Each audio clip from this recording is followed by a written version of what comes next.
moi j'étais fier que je donnais tout ce que j'ai pu donner aux spectateurs de Genève. Hein. Et puis, voilà, je pense que là, ils vont se souvenir de moi, mais bon, c'est aussi... c'est pas...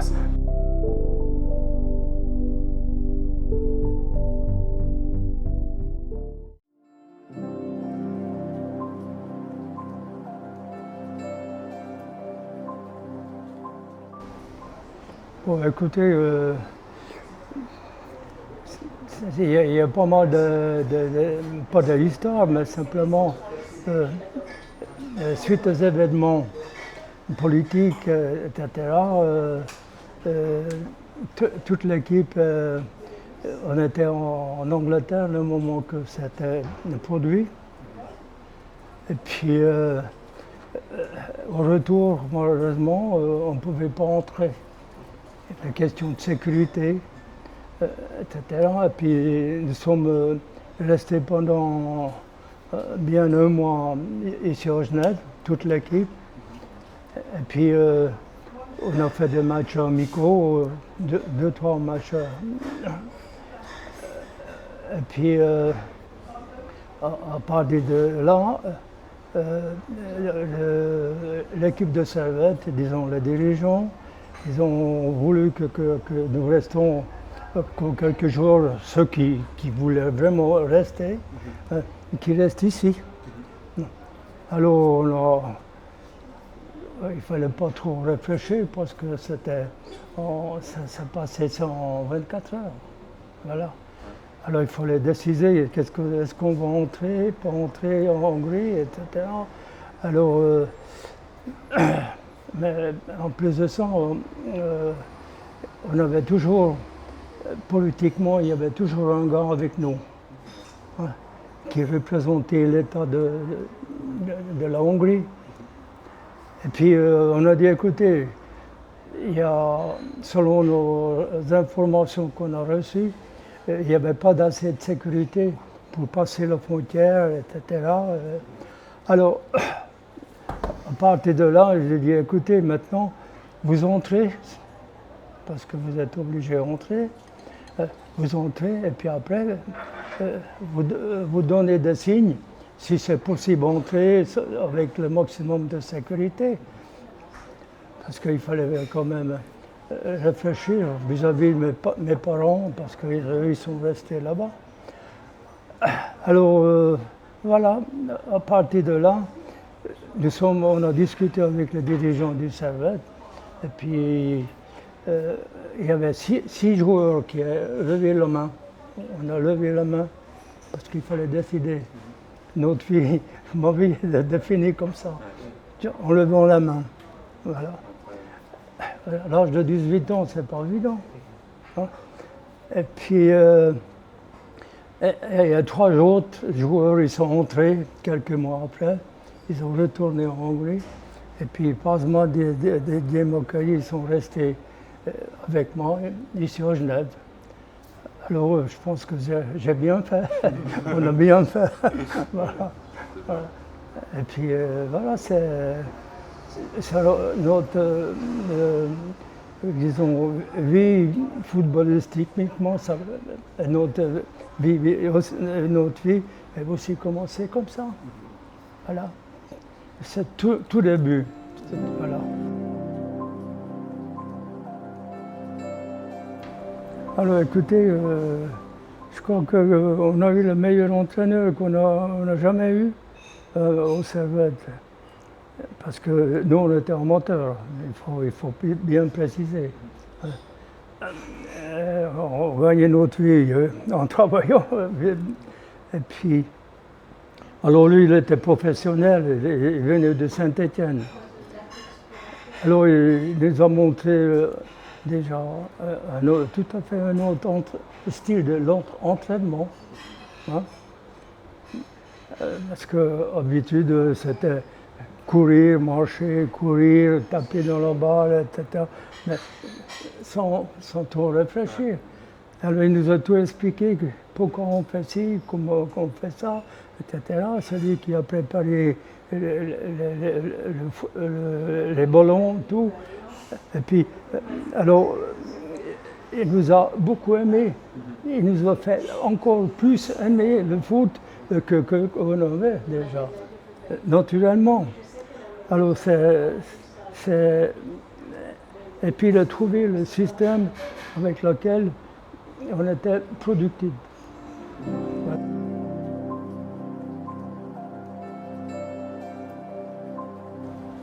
Alors écoutez, je n'ai pas fait le deuxième parce que c'est un problème de politique.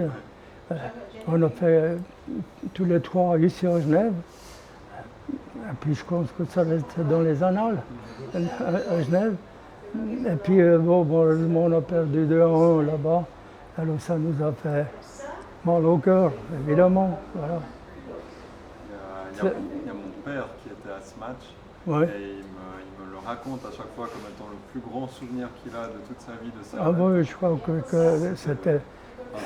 c'est un peu ça, parce que déjà le nombre de spectateurs, et puis jouer contre une équipe d'un pays de l'Est, c'était... Et puis surtout, il y avait des noms prestigieux aussi, de Club Prague.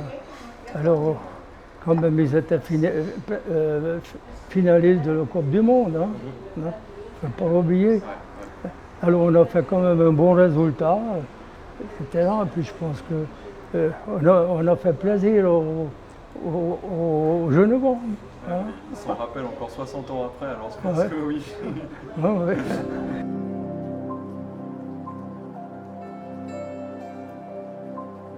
Alors écoutez, bon, c'est un ancien Servetien qui est parti en France. Il a fait une bonne carrière, il a joué, évidemment, il avait un nom prestigieux au niveau de la Suisse, parce qu'il a fait la Coupe du Monde avec l'équipe nationale suisse. Et puis, surtout, on avait beaucoup de respect vis-à-vis de lui. Alors, puis, bon, il a joué ailier gauche, inter gauche, et puis bien sûr, il était un bon joueur, bon frappe de balle, je n'entre pas dans les détails. Et puis, comme on voulait faire plaisir à Jacques Forton, on jouait pour lui, pour être le meilleur buteur de la Suisse. Ouais. Voilà. Alors, on jouait, on passait la balle et puis lui, il marquait, etc. Et ça nous a avantagés en même temps.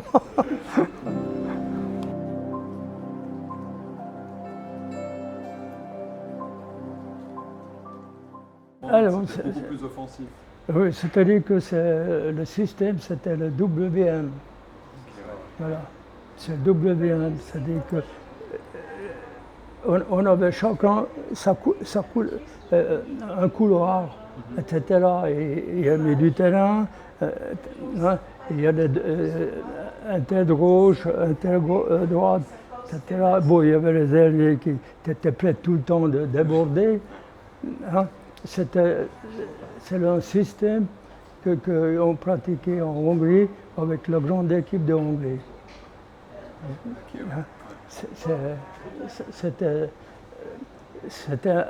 Pour nous, on a appris presque naturellement, parce que on voyait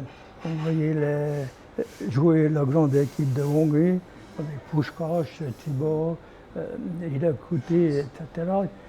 Qui jouaient avec les yeux fermés, parce qu'ils savaient bien, si je mets la main à la gauche, hein, il y a toujours quelqu'un. Voilà. Alors ce système WM, VM, c'était très bien, mais après ça a changé. Ouais.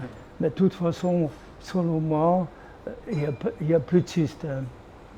Tout le monde attaque, ouais. Tout le monde défend, etc.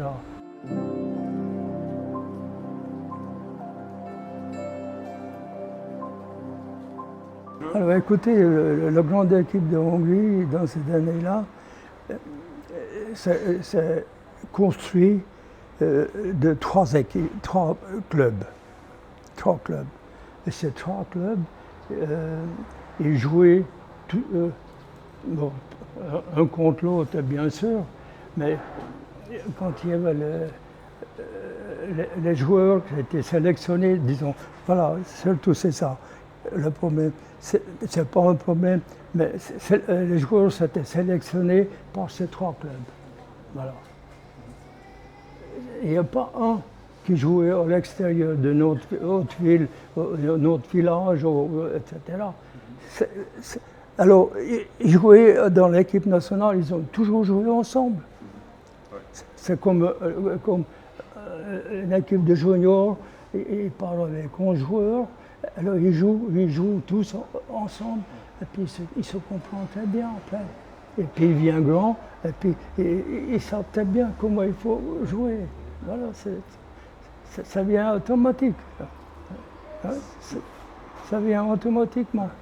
Je ne sais pas, je crois que vous avez compris, je pense. Oui, c'est clair. C'est ça. C'est pour ça, cette grande équipe de Hongrie des années 50. Et puis surtout, nous, on adorait le football. On adorait le football. Parce que, juste en parenthèse, à l'école, on faisait beaucoup de sport. Beaucoup. On faisait football, natation, tout, athlétisme, etc. Mais c'était obligé. On allait à l'école le matin, hein, jusqu'à 1h après-midi, et puis après, toute l'après-midi, on avait le temps pour étudier, pour préparer la matière pour le lendemain, et puis on avait la possibilité de faire du sport. C'est pour ça. Et malheureusement, maintenant, il n'y a plus, parce qu'ils sont disparus maintenant.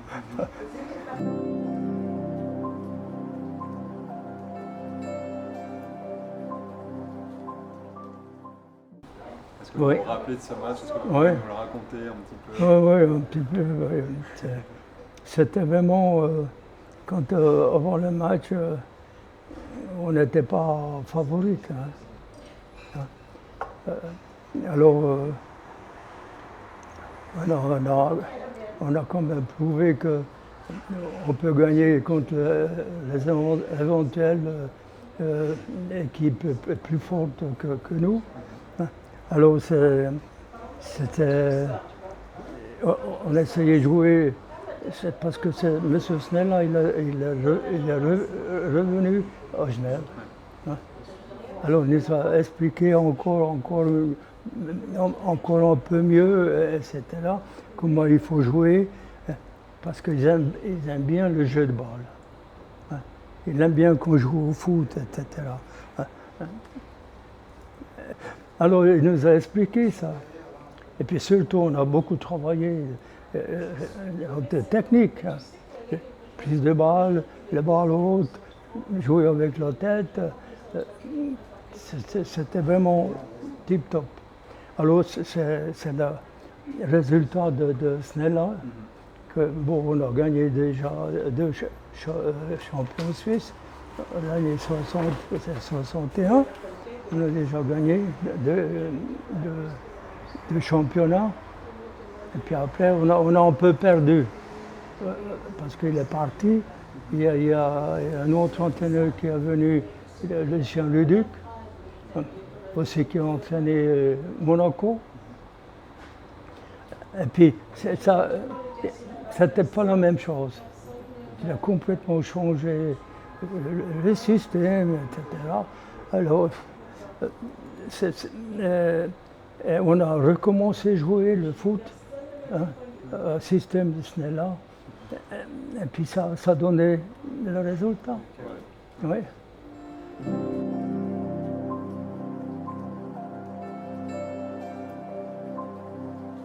Oui, ça m'a fait mal au cœur, ouais, je vous dis pas. Je perds de condition. Parce que l'entraîneur, c'était l'ancien joueur du Servette, Montula. Oui, hein.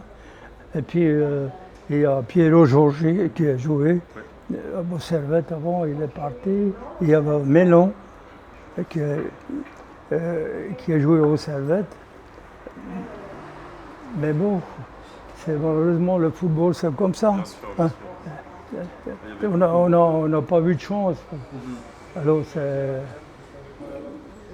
finalement, moi, je ne peux même pas vous expliquer pourquoi on a perdu. C'est vraiment, j'oublie plus maintenant. J'ai déjà oublié. Mais j'étais très copain avec, dans la vie privée avec Georges. Hein? Mais bon, il y avait une certaine rivalité contre les Valaisan. Toute petite. Ça peut tourner un côté ou ça peut tourner dans l'autre sens, malheureusement.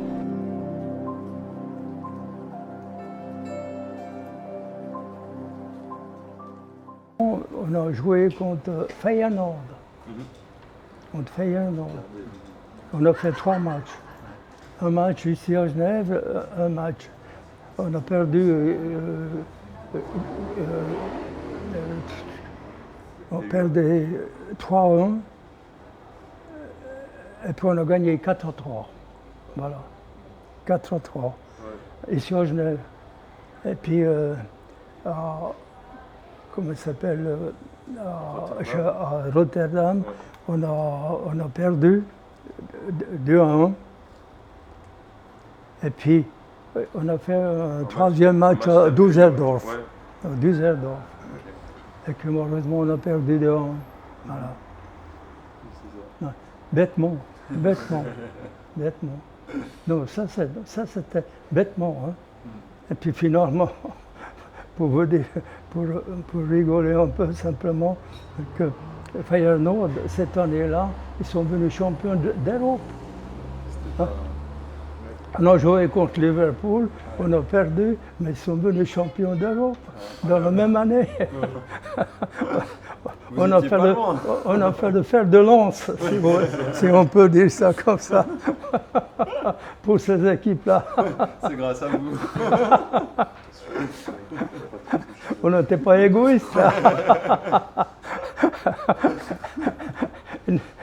Ils nous ont pris notre place en plus de ça.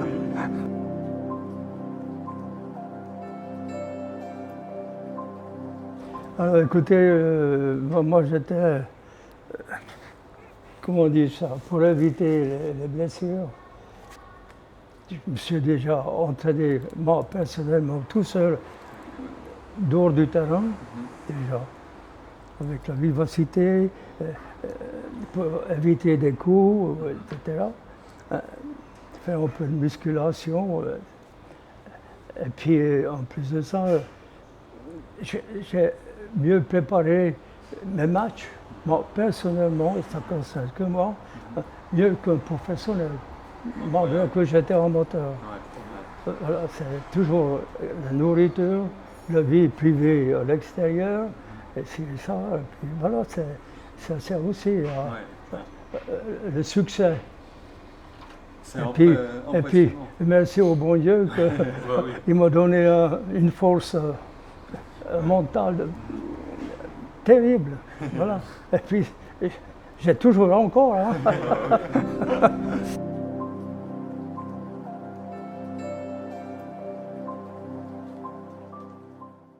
Alors écoutez, ma journée c'était comme ça, le matin, au tout début, je travaillais dans un garage, je travaillais 8 3 quarts, pas comme maintenant, en parenthèse. Et puis après je montais au stade, j'étais encore célibataire pendant bon, je ne sais pas exactement maintenant, mais de combien. Donc, à partir de l'année 60, j'ai changé de métier parce que j'avais assez de polluer des voitures, etc. C'était pas intelligent. Et puis, Après, j'ai pris une étude d'architecte. Ouais. Voilà. Alors, j'ai pris des cours d'apprentissage, commencé par là en bas, et puis monté par étage, etc. Et puis, voilà, ce qui a duré 4 ans. Donc, j'allais au bureau, et puis après le bureau, j'allais aller s'entraîner à partir de 6 heures, 5 heures. Alors, j'avais un peu de facilité pour aller à l'entraînement, etc., vis-à-vis des patrons, parce que c'était prévu, j'avais un contrat comme ça. Voilà. Ouais. Ça s'est passé comme ça, tous les jours, comme ça, etc. Ouais.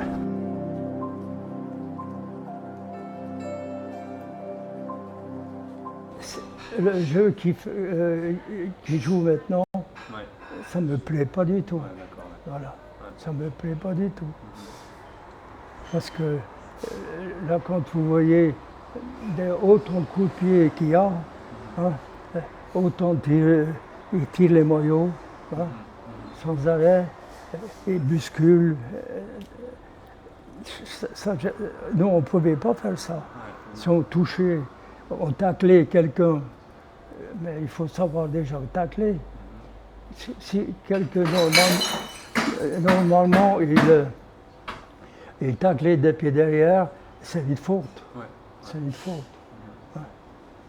Alors maintenant, si le joueur il ne fait pas attention, hein, l'adversaire qui est dans le dos ou qui n'est pas dans le dos, hein, c'est très important.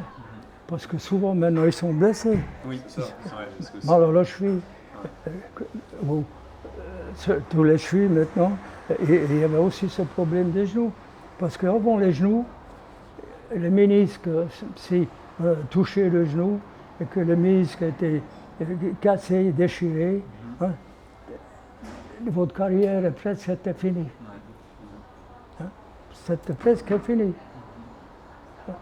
Alors, il fallait faire très attention. Comme ça. Il fallait éviter les coups. Hein. Alors, chaque joueur à sa manière, éviter. Par exemple, j'ai toujours fait attention. J'avais les yeux un peu à gauche ou à droite. Et puis je voyais si le défenseur il veut me tacler, j'ai poussé la balle et puis je sautais. Mais maintenant, les gens, ils ne sautent pas. Hein. Ils ne sautent pas, ils cherchent la faute. Ouais. Ils cherchent la faute. Mais c'est pas un foot. Non, ouais, c'est ça. C'est pas un football. Ouais. Hein. On a cherché aussi, mais pas aussi visiblement. Oui, Parce que c'est trop visible maintenant.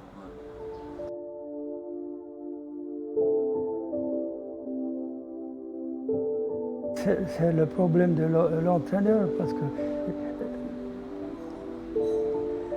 il faut bien expliquer aux joueurs que d'abord l'esprit du gendarme, le maillot, hein, qu'il faut défendre déjà ça. Hein, ça doit, si vous n'avez pas mis à l'intérieur de votre corps, ça ne vaut pas la peine. Selon moi, c'est pas la peine. Donc je dis, d'abord, il fallait même photocopier à l'intérieur de votre corps que vous défendez la couleur du servette. Et surtout, qui défend les spectateurs. Autrement.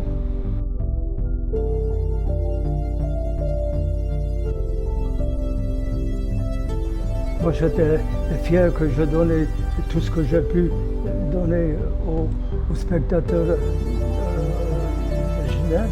Hein. Et puis, voilà, je pense que là, ils vont se souvenir de moi, mais bon,